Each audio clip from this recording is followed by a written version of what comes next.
è un favore ai partiti di maggioranza, è un favore a chi non vuole mai andare ad ascoltare i cittadini, è un favore a chi ha paura del giudizio dei cittadini.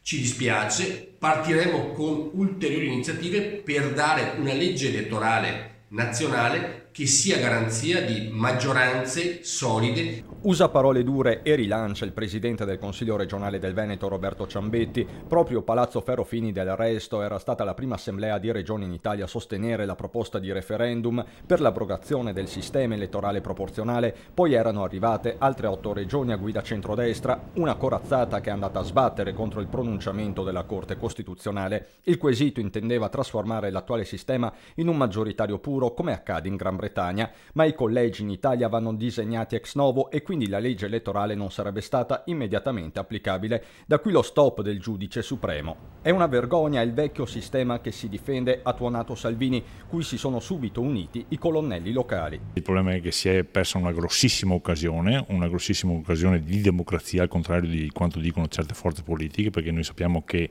la Gran Bretagna da sempre ha questa legge elettorale e sappiamo che è una delle migliori democrazie al mondo. Ma è l'intero centrodestra a ribellarsi. Purtroppo era prevedibile perché questa è una consulta molto politicizzata, diciamo che non disturbano il manovratore.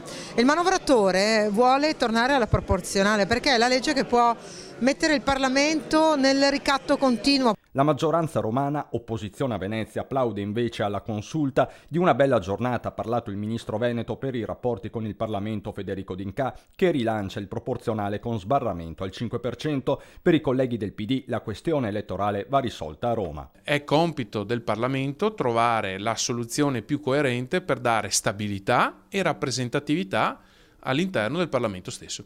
Per i Dem in regione la bocciatura del quesito è uno scampato pericolo, ma anche una brutta pagina politica per il Veneto. Dispiace che il Consiglio regionale del Veneto si sia piegato a questa operazione che è stato un grande bluff. Evidentemente quella proposta di referendum avrebbe proposto una legge da Bulgaria, ma da Bulgaria quando c'era ancora il muro di Berlino